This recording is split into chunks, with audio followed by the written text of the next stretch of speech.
Hey, it's me, Brad, also known as the OGB Rad on Kick and TikTok, Twitter, Instagram, etc. Anyway, and here on YouTube. Anyway, so this is the second video in my series where basically I'm taking you along with my journey on how to grow my Kick channel. How do I can get more followers? And so my first one's you should go back and watch, and sort of like an introduction how I'm doing this along with my buddy the Total Tool, who's trying to grow his audience on Twitch. On Kick, I started mine literally just a couple weeks ago. So I'm starting from scratch. So I'm trying to suck in, absorb any information I can on basically how to grow that channel. So we're doing a reaction video today of one of Big E's videos. And let me see what the title is. It's how to grow on Kick fast in 2023. And that's exactly what we're trying to figure out today. Funny part is I made this video earlier along with another video and had no audio for the YouTube channels I was reacting to and talking about. So step one, make sure you have audio. So anyway, so I'm gonna put the headphones on. We're gonna watch this. I admittedly have watched this earlier. Really good stuff here. Big E. He knows what he's talking about. So all right, here we go. About the fastest way that you can grow on Kick in 2023. Feelings aside, Kick is rapidly growing every single day, and it's being talked about more and more as more of the conversation of Twitch versus YouTube versus Kick and what's the best place to stream in 2023, yada yada yada. As more of those conversations get pushed out, more people are trying Kick. However, there's a huge misunderstanding of how Kick is perceived to the up and coming smaller creator. The idea that by simply just going to Kick, that is going to be what grows you an audience, because you're seeing so.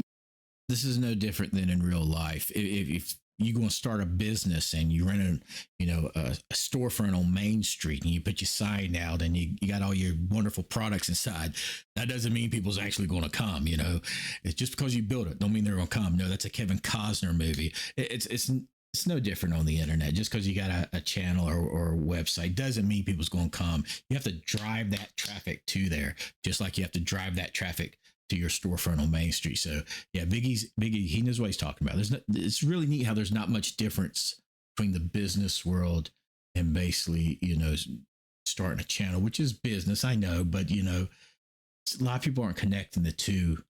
Many other creators just showcase all their new extra viewers, the new followers, all the hype, all that energy over there. And it's very addicting for somebody that currently doesn't have that to think, oh, all I got to do is just go to Kick and I'll get that. As much as I personally am enjoying Kick, I'm enjoying the community I'm building over there. I'm enjoying the connection with other creators over there that have amazing, beautiful brands and communities. It still doesn't escape the fact that it's not a get big quick scheme, okay? If you have no viewers on Twitch, you probably have no viewers on Kick. At least your odds of that are going to be really high. Now, I'm going to be completely honest. The number one way to grow on Kick is by growing off Kick. It's the same thing that we've seen on Twitch for years. To be completely honest, the way that Kick... I don't think a lot of people realize that part.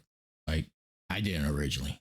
Kick is set up right now is just like Twitch is. There's no discoverability. There's not an algorithm. You can't just create content there and personally blow up off of something on Kick in itself. It is a tool to utilize bringing your community from other places into it. Now, if it's just like Twitch, what's the point of even bothering? Why would you even care to do that if there's no discovery over here? Isn't that what you've been complaining about streamers for the last 4 or 5 years over on Twitch? Yeah, but do you maybe think not having any ads and getting 95% of your community support might not be a little bit more enticing over Twitch? So while Kick isn't currently made like...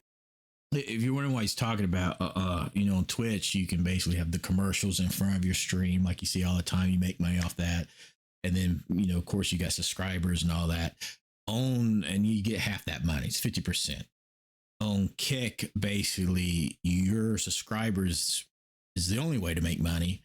And you get 95% of the money, which has a lot of people worry. How's Kick's going to survive only, living off 5% when I just had a gnat fly in my mouth. Anyway, so how is Jeff Bezos platform Twitch, the Amazon owns, how can they, charge 50%? Big E's actually got a funny video on that. He basically says, anyway, I don't know anything. All right, let's keep going. So that was just to explain what he's talking about. like TikTok or YouTube, where it has an algorithm where you put something up there and you can just organically grow thousands of viewers. The benefit right now is you can utilize Kick to just be an open conversation, a tool, a stream tool for you and your community that you build elsewhere. Which again, this is how Twitch has been for years. If you really want to grow a community still to this day on Twitch, you have to go grow on YouTube, Twitter, TikTok, Instagram, and bring people over. Kick is inherently the same thing. But I just want to remind people, it's a fresh start. I think a lot of people know better by now. I think a lot of people have those regrets that they've done on Twitch for years. Like, you just went live 24/7. You Our thought next that would be the video is best way about to that grow. topic. You never grew an audience on YouTube. Well, guess what? Now is your opportunity to take that real chance. I think the fastest way that you grow on Kick in 2023 is literally learn from the mistakes that you made over on Twitch and don't do those same things. I'm gonna Don't watch a video on spend 8 this. hours a day streaming the same game that you hate and you just rage at. Try new stuff. Don't only go live to your X amount of viewers knowing that you should be making content elsewhere so that way you can grow and expand.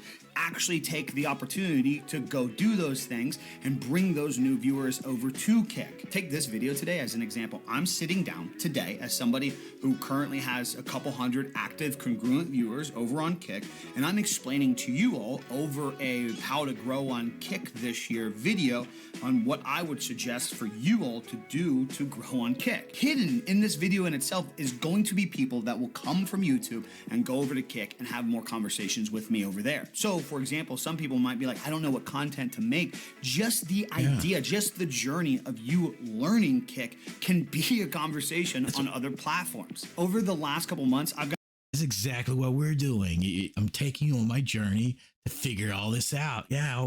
So good thing is I'm on the right track. I'm liking this. Big E.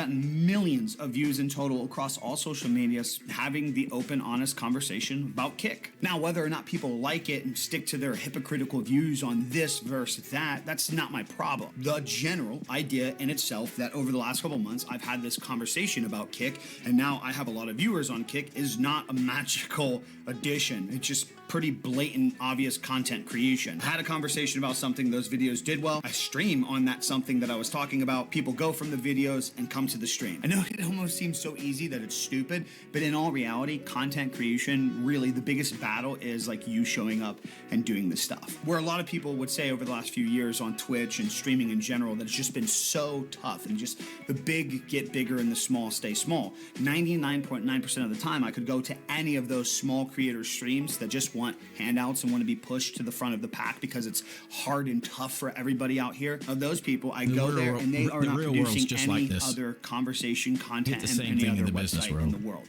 What are we doing? Now, I totally get maybe you just want to go live on Twitch and you're not even really trying to grow a following. You just do this on your off time. You like the job that you do.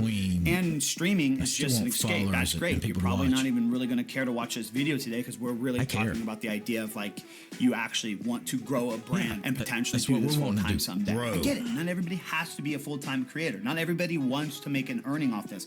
I totally respect that. But the reality is most people watching videos like this actually want something to come from this. So to break this down in the simplest way possible, even if you want to be a streamer, at the end of the day, you are a content creator. The streaming experience is just the live content that you are making. You should stop in your head separating this idea that you're a streamer and maybe you would like to be a content creator because you conceptualize the idea that content creators are people that make YouTube videos. At the end of the day, you're doing the same thing that I'm doing, except I have a nicer camera and I'm talking to a pre-recorded device, so that way I can cut out all the fluff and optimize everything for watch time, thus keeping you on here longer and generating more ad revenue for me. We love honesty. In all seriousness, in 2023, all streamers need to realize you are content creators to the core. You're just providing live content. And once you understand that, you can take a step back from producing so much live content and you can create the same conversation that you have live in video form across the platforms. The numbers in your viewer section or the numbers in your views in your YouTube videos,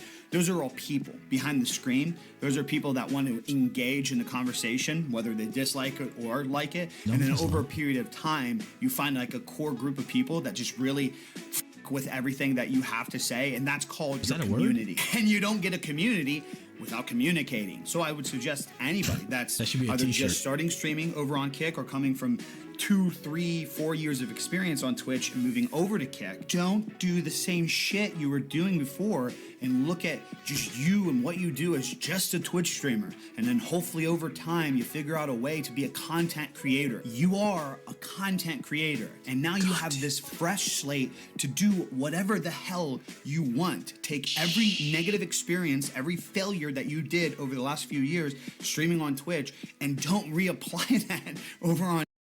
Yeah, so basically I streamed on Twitch where I have been since pre-COVID, and anyway, I won't say I gave it a big effort.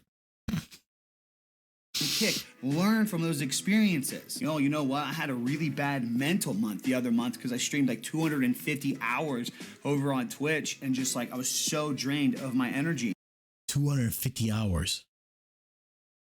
So if you're working a 40-hour work week, any given month, it's a little over 160 hours. When I was a fireman, I used to work 220 hours a week before I could get overtime. So 220 hours equal 220 hours a month. I mean, not a week, 220 hours in a month was our regular schedule. So we'd work 24 hours on, take 48 hours off, then work 24 hours again. So, you 2 weeks, you work 72 hours in that week. 2 weeks, you worked 48 hours that week. He's saying he did more than that? Why? Crazy. That's nuts. Maybe don't do that again on Kick. I'm sorry to sound like an asshole when I explain this. It just still blows my mind that after all these years, people expect to just do the same shit but get different results. Sanity, the stereotypical definition we all use. I'm here to burst the bubble and just tell you that if you're just switching over from Twitch to Kick and you're doing the same shit over on Twitch and nobody wanted to watch you over there, but now you're over on Kick, it's probably going to be the same way. You might be an early adapter to whatever game or just be kind of like the head of the pack. Not me. I basically stream Fortnite. And so there's a little bit of hype around that. But trust me, if you didn't like the saturation on Twitch and felt that is what held your growth back, you're not going to like the saturation on Kick when they keep coming out with more updates and more people keep coming over. Yeah. Don't worry about saturation. There's plenty of people out there to enjoy your content. Your number one goal as a content creator is to provide a conversation to the online world so that way people want to come back and have that conversation with you. Pick things that you're genuinely into, try new stuff, try hobbies that actually make you happy, and try to make content around that. True. Don't follow the exact path of somebody else just because they had success. You be you. In something that you're not really genuinely into. So anybody that wants to really grow a following this year over on Kick, make YouTube videos, make TikToks, make Instagram vertical reels. A lot of this is I'm starting to do now. I got a TikTok channel where I'm actually getting about, and then all I'm doing is posting basically tips on how to get better at Fortnite. Also a lot of really cool clips, when I do something cool in the game. But I'm having about 1,000 views per week, which I think is fantastic because I started the TikTok channel at the same time I started the Kick channel. So that's within a couple of weeks, I'm getting 1,000 views per week. And that's not on one video. I'm talking about like on all the videos combined that I'm making. I'm probably posting at least 8 a week, but not a single one of any of the people who viewed it or even have followed me on TikTok. And I got, I don't know, 5 times more followers on TikTok than I do on Kick. None of them have came over to Kick, and every video says, follow me on Kick OGBRad. So, somebody I even put the website URL. So, just in case you don't want to like download the app onto your phone, and I read a whole thing on Reddit where the conversion rate from TikTok to say Twitch is like so low. One guy even suggested it was like 1% or something or less. So anyway, I'm trying it though. And I'd like to know what the conversion rate, have a conversation with YouTube. You tell me if you have done this, you're growing your channel, you've posted it on TikTok and it's got you a lot of followers. Cause I did talk to one guy who said, yes, that's how he got his huge boost. You tell me in the comments below. Also, tell me, where do you think your biggest conversion rate is? Is it YouTube, TikTok? Is it Twitter? Which I can't imagine that, but maybe it is, or Instagram. I find Instagram probably is the lowest. So you tell me what you think. whatever, get over on Twitter and actually start conversing and conversations around things that you're genuinely into, things that you actually know about, so you can have a real open conversation and then bring people in a public forum that are interested in the same things that you are over onto your page and then convert them over to your stream. It may take time, maybe like one person here, one person there, but it's better than not doing a fucking thing. Like, comment, subscribe, turn on those notifications. That's all I got for you guys today. I'm out. Peace. Deuces. Today we talk. Restart. Anyway, that everything he said basically sounded correct to me. It sounded right. If I walk away with anything, number one thing is you're a content creator. Number one thing is you got to do to promote your channel is to make content on other platforms, just like we're doing right now. So I'm doing that. I'm at the very beginning stages. If you got any ideas, post it down below. We're going to watch another video in a minute, or I say a minute. Hopefully you're going to be watching the next one, where I'm watching reaction to Senpai Gaming, basically going over what he would tell himself, or if he had to start all over, what's these, I can't remember, 4 or 5 things he would tell himself about starting a streaming channel. So anyway, find that video, watch it. In the meantime, don't forget to follow me here on YouTube and to follow me on TikTok. And most importantly, follow me on Kick OG_BRAD. Even though the URL is OG, what's hyphen BRAD. Not sure why Kick does that, but anyway, it's easy to find me. It's a search. Anyway, thanks for watching, and hey, subscribe, because we're going on this journey together. It's really cool. How do we build a streaming channel from nothing? How do we do this? So follow me. We'll find that answer together.